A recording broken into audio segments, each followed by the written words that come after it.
शब्दांनी शिकवलंय पडता पडता सावरायला, शब्दांनी शिकवलंय रडता रडता हसायला. शब्दामुळेच होतो एखाद्याचा घात आणि शब्दामुळेच मिळते एखाद्याची आयुष्यभर साथ. शब्दामुळेच जुळतात मनामनाच्या तारा आणि शब्दामुळेच चढतो एखाद्याचा पारा. शब्द जपून ठेवतात त्या गोड आठवणी आणि शब्दामुळेच तरळते कधीतरी डोळ्यातून पाणी. म्हणूनच जो जीभ जिंकेल तो मन जिंकेल आणि जो मन जिंकेल तो सर्व जिंकेल. तो बट वो अंकल बहुत अच्छे थे. वो हज को गए थे, उनकी पूरी फैमिली, आंटी, वो सब. और वो सब हज को गए थे. तो वो लोग देखने की कि नहीं यार गरीब है, एक मिडिल क्लास से बिलोंग कर रही थी, तो समझ लो कि हर चीज़ के लिए तरसना, ये करना. बट मैंने हार नहीं मानी. तो फिर उसके बाद मैं शूटिंग करने लगी. मैं शूटिंग भी करने की और ये भी. तो शूटिंग तो कंटिन्यू नहीं रहने की. जैसे मैंने आयरनी सॉन्ग, साली नंबर 1, साली से दिल वाली, छोड़ी दे झुमकी तूने चाल, ये बहुत सारे गाने मेरे हिट हुए. तो शूटिंग में तब इतना कुछ पेमेंट नहीं मिलता था, इतना पैसा नहीं मिलता था उसमें, इतना ये नहीं था. पर ये है कि तब मेरा नाम बहुत हुआ था. तो मुझे पूनम पाटिल करके सब पहचानने के. तो पूनम पाटिल बस. फिर उसके बाद यानी 10वीं का साल है, क्योंकि क्या होता था, स्कूल का करने का और उसके बाद सब नहीं हो रहा था मेरे से पॉसिबल. फिर मैंने शूटिंग भी करने की और फिर मैंने स्कूल का भी किया और चलता गया. फिर उसके बाद 10वीं को गई. 10वीं को जाने बाद बहुत प्रॉब्लम, जैसे बोलते ट्यूशन लगाना, ये मैंने नहीं लगाया ट्यूशन वगैरह. बस मेरे में हिम्मत थी तो मैंने बोला नहीं, मैं कर लूँगी. मैंने नहीं लगाई ट्यूशन वगैरह. मेरी इंग्लिश की राइटिंग भी बहुत अच्छी है, मेरी मराठी की भी राइटिंग बहुत अच्छी है. क्योंकि आप सोच सकते हैं जिसकी ड्राइंग अच्छी रहती है ना, तो उसकी हैंड राइटिंग भी बहुत अच्छी रहती है. तो नहीं, बट मेरे लड़के की ना ड्राइंग बहुत अच्छी है पर राइटिंग बहुत बकवास है. ये मुझे लगा था कि जिसकी ड्राइंग अच्छी रहती है उसकी राइटिंग भी अच्छी रहती है, पर मेरे बच्चे की इतनी सी भी नहीं है. हाँ, मेरी लड़की की बहुत अच्छी है, जैसे मराठी की भी बहुत अच्छी है और इंग्लिश की भी बहुत अच्छी है और उसकी ड्राइंग भी बहुत अच्छी है. बट फिर 10वीं का ये आया. फिर क्या करने का, तो बोलते अपेक्षित वगैरह, वो पॉसिबल नहीं था मेरे लिए. क्योंकि तब मैं जॉब नहीं कर रही थी वो अंकल का, क्योंकि वो अंकल का 2 शॉप थे. तो एक जो शॉप में मैं काम करती थी तो उसमें कुछ प्रॉब्लम हुआ था शायद, तो इसलिए उन्होंने वो शॉप ही बंद कर दिया था. और दूसरा जो शॉप था तो फिर वो वहाँ पे ऑलरेडी जॉब को थे. तो और वो एक राहदारी के इसमें था ना, तो इसलिए फिर वहाँ पे यानी लड़की वगैरह कैसे बैठेंगे वहाँ पे जॉब पे, नहीं क्या. तो फिर वो शॉप भी बंद हो गया, तो फिर वो एक बंद हो गया. फिर अभी शूटिंग के तो इतने कुछ पैसे नहीं आने की, क्या करने का. पर फिर भी मैंने बस कैसा भी करके मैंने 10वीं अच्छे परसेंटेज से पास की. मुझे तब 86.93 परसेंटेज मुझे पड़े. तो फिर मैंने साइंस को एडमिशन लिया. बट मुझे लड़के वाले देखने आ गए. मेरा फाइनल हो गया और मेरी शादी हो गई. फिर क्या करने का अभी.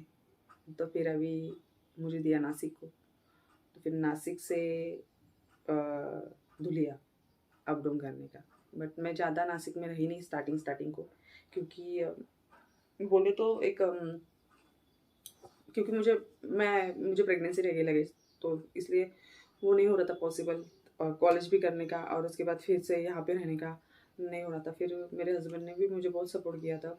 तो उन्होंने बोला कि तू टेंशन मत ले, क्योंकि तब मेरी हालत बहुत वीक थी. मैं ब्लड की कमी, अभी भी मुझे बहुत खून की बहुत कमी है.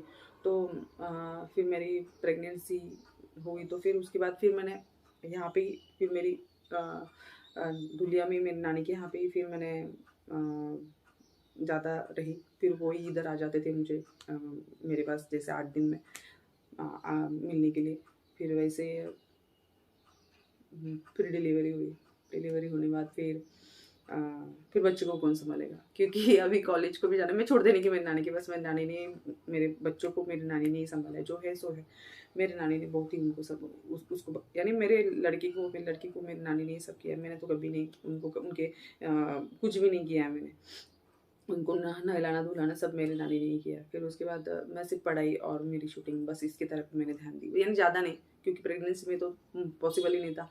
और उसके बाद फिर बच्चा जब तक मेरा मेरा लड़का जब तक 9-10 महीने का नहीं होता, तब तक फिर मैंने शूटिंग तो मेरी बंद दी थी। और शूटिंग भी मैं एक्चुअली पहले से ही मेरी मेरा डिसिप्लिन है, मैं कहाँ पे रुकती नहीं हूँ रात को। मैं शूटिंग सुबह जाती हूँ और शाम को रिटर्न आती हूँ, क्योंकि मुझे कहाँ पे स्टे करना पसंद नहीं है। तो ये मेरे हस्बैंड का कहना है कि शूटिंग कर, नो प्रॉब्लम, हम यानी हमको कुछ प्रॉब्लम नहीं है, बट हद में रह के करो। नहीं क्या, तो स्टे नहीं करने का, कहाँ पे सुबह जाने का, शूट करने का दिन भर। तुम्हारा शूट कितने बजे तक चलता है? 6 बजे तक, 6:30 बजे तक, बस उसके बाद अपने घर पे आ जाने का, बात खत्म। तो यही मुझे भी पसंद आता है। तो जो सुकून 1 घंटा 2 घंटा सो घर में, बट जो सुकून घर में अपने घर में सोने में आता है ना, वो बाहर अपन रुक के नहीं हो सकता, आराम नहीं होता है। तो फिर उसके बाद मेरा बच्चा 1.5 साल का होने के बाद फिर मैं नासिक गई। फिर उसके बाद फिर मैं यहाँ पे ही रही। फिर कुछ नहीं, फिर शूटिंग करने लगी। फिर उसके बाद मालेगांव का मैंने शूट स्टार्ट किया। मुझे वसीम अंजुम सर का मुझे फ़ोन आया, वसीम अंजुम खानदेशी मूवी, यस, तो उनका मुझे फ़ोन आया। तो फिर मैंने पहला एक एपिसोड किया उनका, छोटू की आशिकी। उसमें जूली का मैंने जूली का कैरेक्टर किया था। बट दूसरी बार जब उन्होंने शूटिंग रखी, तो एक मेरा रहन सहन बोलना ना मैंने, तो मुझे जैसे बोलते ना, एक लड़की जैसा, एक नॉर्मल जैसी लड़की रहती ना, नखरे वगैरह, वो मुझे नहीं जमता है। मैं मुझे एकदम ऐसे सिंपल सोबर रहना अच्छा लगता है। ज़्यादा मेकअप नहीं, मुझे ज़्यादा मेकअप पसंद नहीं। मेरे नॉर्मल लाइफ में एकदम मैं सिंपल रहती हूँ, एक नॉर्मल एकदम। तो फिर मैं जब गई, तो फिर मुझे देखने के बाद वसीम अंजुम सर के मुँह से निकला गुंडी। तो जैसे ही वो गुंडी लफ्ज़ निकला, तो बस उन्होंने वो ही नाम रख दिया मुझे, मेरा गुंडी। तो बस मैं गुंडी का कैरेक्टर में करने लगी। और वो कैरेक्टर में, यानी बोले तो एक परफेक्ट बैठ गया मुझे, क्योंकि मैं गुंडी की जैसे ही मेरी जो बोलते ना, एक मेरे मामा जाने के बाद, मेरे दादाजी नाना जी जाने के बाद, तो वो एक लड़के जैसे, मैंने आपको बोला जैसे कि मेरा बॉयकट ही रखने के, मुझे लड़के जैसा ही रखने के, तो वो एक लड़कियों वाली नहीं, क्या बोलते, जैसे मेरे हस्बैंड अभी भी मुझे बोलते हैं कि तू जैसे हर लड़की जैसे नहीं, कि उसके हस्बैंड के पास से मांगती है, मुझे चूड़ी दिलवाओ, मुझे सिंदूर दिलवाओ, मुझे क्या बोलते बिंदिया दिलवाओ, साड़ी दिलवाओ, तो ये मांगते। तो तेरा क्या रहता है? एक बोला तो मुझे एक मेरी एक हॉबीज बोलते हैं आपको, मुझे क्या पसंद है ज़्यादा करके, मुझे कपड़े बहुत पसंद है। उसके बाद मुझे चप्पल सैंडल्स ये बहुत पसंद है, और वो भी एकदम अच्छा, ऐसे नहीं कि बस उठा के लाई लेके आए वो पसंद है, नहीं ऐसा कुछ नहीं, बट लेना बहुत, पर अच्छा लेने का, ज़्यादा कॉस्टली भी नहीं लेती हूँ मैं, मीडियम बट अच्छा चाहिए। और उसके बाद परफ्यूम, और सबसे मेन बात गोल्ड। मैं गोल्ड में ज़्यादा इन्वेस्ट करने का मुझे बहुत वो एक बोले ना, क्या बोलते उसको, आदत है कि लोग नहीं क्या बैंक में जमा करेंगे, बीसी लगाएंगे, ये करेंगे, नहीं, मुझे गोल्ड में इन्वेस्ट करने का बहुत शौक है, बहुत बहुत। क्योंकि क्या रहता है मालूम है कि गोल्ड में इन्वेस्ट करने के बाद जब अपने पे कुछ ऐसे संकट आ जाए अचानक भयानक में भी, तो गोल्ड एकदम टाइम पे अपने पास अवेलेबल रहता है। कुछ भी करो उसमें अपने को वापस आना ही है, वो वापस अपने को यानी काम में आने वाला है। इसलिए मैं गोल्ड में बहुत इन्वेस्ट करती हूँ।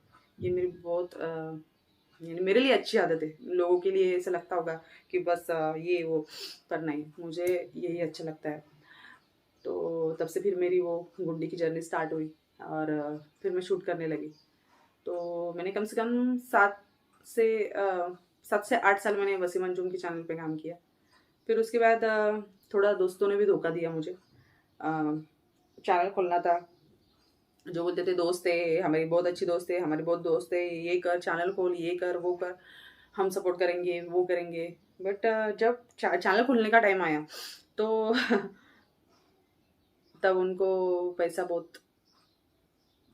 ज़्यादा लगने लगा, तब बहुत मेन लगने लगा। और लाइफ में मैंने एक समझ लिया कि कुछ रिलेशन वगैरह कुछ नहीं रहता है ना, क्या पैसा बहुत मेन रहता है, बहुत ही।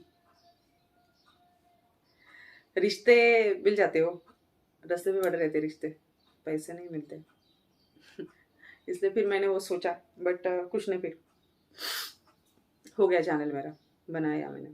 फिर मैंने उसके बाद थोड़ा सा मैंने वसीम अंजुम का ही चैनल छोड़ दिया और फिर मैंने छोटी की सुपर कॉमेडी पे काम करना स्टार्ट किया। और मेरा चैनल भी तब मैंने स्टार्ट किया, तो मुझे छोटू ने भी बहुत हेल्प की।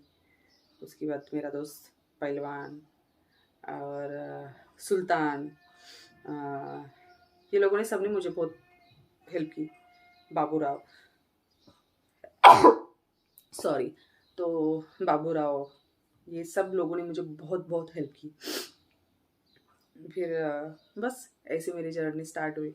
और आगे तो अभी जैसे आता, अभी देखो गुंडे ऑफिशियल को तुमने बहुत अच्छे से मुझे सपोर्ट किया, और मेरे टीम भी मुझे बहुत सपोर्ट कर रही है। तो तुम लोग भी अभी गुंडे ऑफिशियल को जैसे सपोर्ट कर रहे हैं, उसके बाद गुंडी की कॉमेडी को जैसे सपोर्ट कर रहे हैं, वैसे ही अभी गुंडी जर्नी को भी सपोर्ट कीजिए। और यही मेरी इतनी ही लाइफ स्टोरी है। और बस मैं खुश हूँ।